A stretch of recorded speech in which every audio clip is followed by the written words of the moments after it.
Hello students, welcome back to study at home. तो इस video में हम BHDE 101 यानी कि EHD 01 के जो इम्पोर्टेंट प्रश्न है उसके उत्तर देखेंगे। तो इसमें एक इम्पोर्टेंट प्रश्न है कि रेखा चित्र और संस्मरण के ऊपर टिप्पणी पूछी जाती है। रेखा चित्र या संस्मरण क्या है, इनके ऊपर टिप्पणी लिखिए, इनमें अंतर बताइए। तो रेखा चित्र और संस्मरण क्या है, ये हिंदी साहित्य की नवीन विधाएं यानी कि नई विधाएं हैं, दोनों की दोनों, रेखा चित्र और संस्मरण।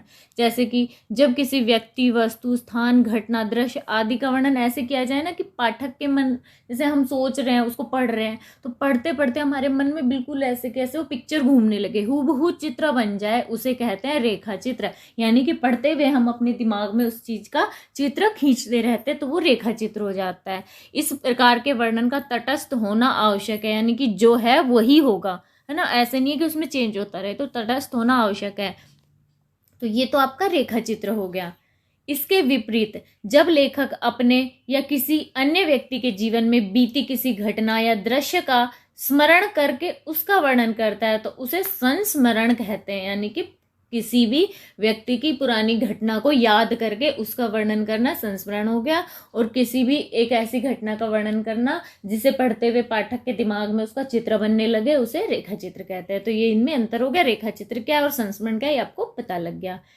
रेखा चित्र में वर्णन का हूबहू होना आवश्यक होता है और संस्मरण में उसका स्मृति के आधार पर लिखा जाना आवश्यक होता है। तो ये इनमें एक अंतर हो गया। एक अन्य बात यह भी है कि रेखा चित्र में लेखक जो होता है वो लेखक का वर्णित घटना, व्यक्ति आदि के साथ निजी संबंध होना बिल्कुल जरूरी नहीं है, जबकि संस्मरण के लिए तो आवश्यक है, क्योंकि किसी की घटना को याद कर रहे हैं यानी कि उसके साथ तो रह चुका है, यानी उसको जानता है, तो ये जरूरी होता है। संस्मरण लिखने के लिए यह जरूरी होता है कि लेखक का वर्णित व्यक्ति घटना के साथ कोई व्यक्तिगत संबंध रहा हो। रेखा चित्र अतीत का हो सकता है, वर्तमान का, और यदि लेखक के मन में कोई भविष्य का चित्र है तो वो भी हो सकता है। लेकिन संस्मरण अतीत का ही हो सकता है, वर्तमान या भविष्य का नहीं। यानी कि हम किसी घटना को याद कर रहे तो बीती हुई है तभी तो उसे याद कर रहे हैं, वैसा थोड़ी हुई नहीं है, उसको कैसे याद कर सकते हैं हम। तो ये आपका संस्मरण होता है। संस्मरण में लेखक उन्हीं तथ्यों का वर्णन करता है जो वास्तव में घटित हो चुके हैं, उसे अपनी कल्पना से कुछ जोड़ने की छूट नहीं होती। और रेखा चित्र में इस प्रकार का कोई भी बंधन नहीं होता। रेखा चित्र में जो लेखक है उसके निजी व्यक्तित्व का कोई महत्व नहीं होता है। संस्मरण में लेखक जो होता है उसके निजी विचार किसी ना किसी प्रकार आ ही जाते हैं, क्योंकि क्या, संस्मरण में जीवन की घटनाएं हैं तो अपने से भी संबंधित होता है, क्योंकि उसमें अपना भी जीवन होता है उसका, इसलिए उसकी बातें भी संस्मरण में आ जाती हैं। विस्तार जो होता है वो संस्मरण की विशेषता होती है, लेकिन विस्तार के साथ वर्णन किया जाता है संस्मरण में। प्रसंगों को याद करते समय लेखक उन्हें रुचिकर बनाकर प्रस्तुत करता है और कहानी कहने के लहजे का भी उपयोग करता है। इससे क्या, संस्मरण के वर्णन में फैलाव आता है, यानी संस्मरण थोड़ा बड़ा हो जाता है। कम से कम शब्दों का उपयोग कर बात रखने की कला का रेखा चित्र में विशेष महत्व है। अनावश्यक विस्तार रेखा चित्र को भोंडा बना देता है। रेखा चित्र में वर्णन इतना सुगठित और प्रभावपूर्ण होना चाहिए कि उसका चित्र पाठक के सामने उपस्थित हो जाए, ऐसा लगे कि किसी चित्रकार का बनाया हुआ चित्र आंखों के सामने है। शब्दों के द्वारा अंकित करने के इस गुण को चित्रात्मकता कहते हैं। यह रेखा चित्र की बहुत बड़ी विशेषता है। वास्तव में रेखा चित्र जो होता है वो लिखने वाले होते हैं, उसका काम शब्दों के द्वारा चित्रों की श्रृंखला प्रस्तुत करने का होता है। संस्मरण कभी जीवनी के निकट चला जाता है तो कभी आत्मकथा के, यानी कि कभी जीवनी के जैसा लगता है, कभी वो आत्मकथा के जैसा। यदि लेखक अपने व्यक्तित्व की या फिर अपने व्यक्तिगत जीवन की घटना याद करता है तो आत्मकथा के निकट ही आ जाता है, और अगर किसी व्यक्ति के साथ जो घटनाएं घटे उनको याद करता है तो वो जीवनी के निकट आ जाता है। मुख्य बात यह है कि इसमें लेखक या किसी अन्य व्यक्ति के जीवन का पक्ष सामने आता ही आता है। तो ये आपकी जो था संस्मरण हो गया। इसके साथ सबसे बड़ी बात यह है कि वह वर्णन इस प्रकार करता है मानो बीती घटनाओं को याद कर रहा हो। यानी कि अब संस्मरण हो गया तो बीती घटनाओं को याद करना ही है, तो ये पढ़ते हुए में लगता है। हिंदी में महादेवी वर्मा के रेखा चित्रों के संग्रह अतीत के चलचित्र, स्मृति की रेखाएं, पथ के साथी आदि का विशेष महत्व है। इनके अतिरिक्त बनारसी दास चतुर्वेदी का सेतुबंध, श्रीराम शर्मा का प्राणों का सौदा, राम वृक्ष बेनीपुरी का माटी की मूर्तें तथा मील का पत्थर उल्लेखनीय रेखा चित्र है। महादेवी वर्मा के रेखा चित्रों को लेकर विद्वानों के बीच कुछ मतभेद हैं। कुछ विद्वान इन्हें संस्मरण कहने के पक्ष में है, क्योंकि वो कहते हैं कि जो महादेवी वर्मा है उन्होंने जिन पात्रों व घटनाओं को लिया वे उनके जीवन में आए हुए वास्तविक पात्र व घटनाएं होती हैं।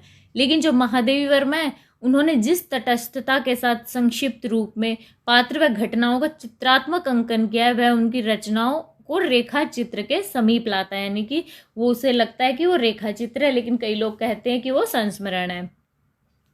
वस्तुतः महादेवी के रेखा चित्रों में स्मृति चित्र तथा संस्मरण दोनों समाहित हो जाते हैं। महादेवी ने संस्मरणात्मक शैली में ही रेखा चित्र ज़्यादा लिखे हैं, जिनको बहुत से आलोचक संस्मरण मानना अधिक उपयुक्त समझते हैं। हिंदी में राहुल सांस्कृत्यायन की बचपन की स्मृतियाँ, प्रकाश चंद्र गुप्त की पुरानी स्मृतियाँ, विनय मोहन शर्मा की रेखा और रंग, कन्हैया लाल मिश्र प्रभाकर की जिंदगी मुस्कुराई शांति प्रिय द्विवेदी की स्मृतियाँ और कृतियाँ, और विष्णु प्रभाकर की कुछ शब्द कुछ रेखाएं, ये कुछ प्रमुख संस्मरण है। तो ये आपका संस्मरण और रेखा चित्र से संबंधित प्रश्न हो गया जो आपके एग्जाम में आ सकता है, एक इम्पोर्टेंट प्रश्न है। नेक्स्ट प्रश्न देखते हैं। जो ठेस कहानी है, ठेस कहानी का प्रतिपाद्य क्या है वो पूछा जाता है। ठेस कहानी का उद्देश्य बताइए, ये एक इम्पोर्टेंट प्रश्न है आपके एग्जाम के लिए। तो इसका आंसर हम देख लेते हैं कि फणीश्वर नाथ रेणु की कहानी ठेस जो है वो ग्रामीण परिवेश से संबंधित कहानी है। इस कहानी के केंद्र में जो है वो सिरचंद नाम का एक कारीगर है और वो कारीगर जो है उसका नाम सिरचंद है। वही इस कहानी का कहते हैं नायक मान लो, या फिर केंद्र में जो है वो प्रमुख पात्र है। वह कारीगर जो है वह शीतल पाटी व चिक बनाने में पारंगत है।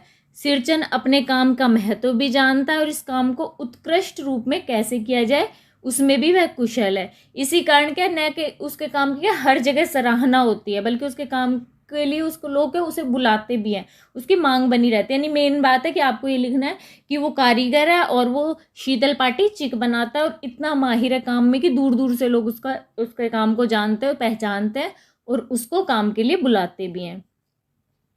सिरचंद यह जानता है कि जिस घर में भी वह काम करने के लिए जाए और जो है ना वो घर में वहाँ काम करे तो वे घर के लोग जो है ना उसके काम के महत्व को समझें और उसे पूरा सम्मान करें। वह अपने काम के बदले बड़ी रकम की आशा नहीं करता, लेकिन यह जरूर चाहता है कि वहाँ पे उसका आदर सत्कार थोड़ा अच्छे ढंग से हो। यदि किसी के घर में उसका आदर सत्कार ठीक से नहीं होता तो वह काम अधूरा छोड़कर ही चला आता है और काफ़ी मनाने के बावजूद उस घर में दोबारा नहीं जाता। यानी कि वो बोलते हैं ना कि उसके अंदर सेल्फ रिस्पेक्ट बहुत ज़्यादा है तो वो वापस नहीं जाता है। सिरचंद लेखक की नज़र में एक कारीगर नहीं बल्कि एक कलाकार है और इसी नाते उसके लिए अपना आत्मसम्मान एक महत्वपूर्ण पक्ष है जिसकी उपेक्षा वह बर्दाश्त नहीं कर सकता। फणीश्वर नाथ रेणु उस कहानी के द्वारा भारत के गांव ग्रामीण परिवारों की आंतरिक व्यवस्था को प्रस्तुत करके यह बताना चाहते हैं कि किस तरह ग्रामीण परिवेश में भी आंतरिक व्यवस्था, जो ग्रामीण परिवेश है उसमें भी जो हाथ से श्रम करने वाले जो हाथ से मेहनत करने वाले मजदूर होते हैं वो उनमें भी आत्मसम्मान होता है, क्योंकि वो क्या मजदूर नहीं होते, एक्चुअली वो कलाकार होते हैं। ये उनमें वो सम्मान होता है जो कलाकार में हो सकता है। लेकिन भारत का ग्रामीण समाज वर्गों और जातियों में विभक्त है। यहाँ पर व्यक्ति का महत्व उसके काम से नहीं होता बल्कि उसकी जो जाति होती है ना और उसकी जो माली हालत यानी कि आर्थिक स्थिति उससे होती है।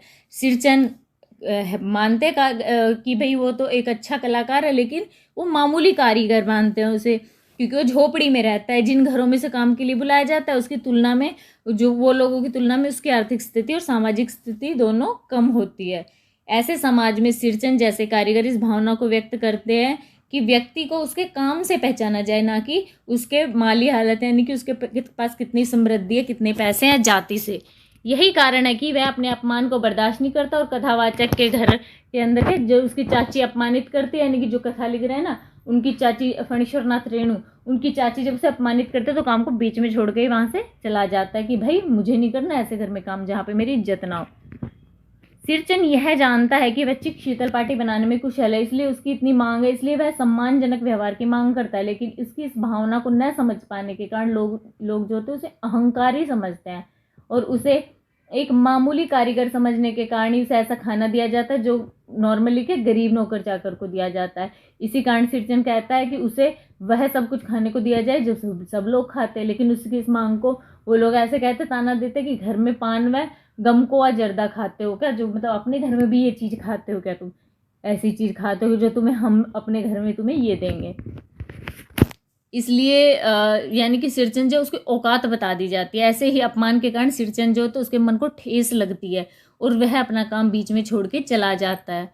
इसका अर्थ यह नहीं है कि सिरचन जो है उनमें संबंधों भावनाओं की कदर नहीं है, लेकिन जिस घर से उसे अपमानित होकर जाना पड़ता है उसी घर की लड़की जो थे मानू, उसको वह शीतल पाटी, चिकोर, आसन क्या ये सब चीज़ें बना के दे देता है और बदले में कुछ भी नहीं लेता। इसका मतलब क्या है, समझ रहे हो कि इसका मतलब है कि उसके अंदर अहंकार नहीं है, वो सिर्फ प्रेम का भूखा है, इज्जत का भूखा है। वह आसानी से बना कर देता, बदले में कुछ लेता भी नहीं, इसलिए कि मानू के मन में जो स्नेह होता है ना वो देख लेता है। इस प्रकार फणीश्वर नाथ रेणु ने इस कहानी के माध्यम से गाँव के एक कारीगर के स्वाभिमान और संवेदनशीलता का बहुत ही प्रभावशाली चित्रण किया है। जो फणीश्वर नाथ रेणु है ये बताना चाहते हैं कि गरीब से गरीब आदमी को भी अपमानित किए जाने पर ठेस लगती है, लेकिन वही व्यक्ति मानवीय रिश्ते के लिए अपना सर्वस्व त्यागने को भी तैयार रहता है। और सिरचन का जो चरित्र होता है ये इसके बारे में जो बताया गया यही इस कहानी का प्रतिपाद है या फिर उद्देश्य। क्या बताना कि भाई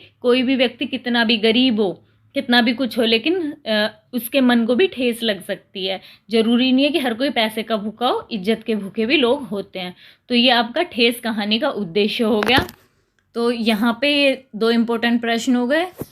आई होप ये वीडियो आप लोगों के लिए यूजफुल रहा होगा। अगर वीडियो अच्छा लगा हो तो प्लीज़ चैनल को लाइक एंड सब्सक्राइब जरूर कर दीजिएगा। मिलते हैं अगले वीडियो में कुछ नए इन्फॉर्मेशन के साथ।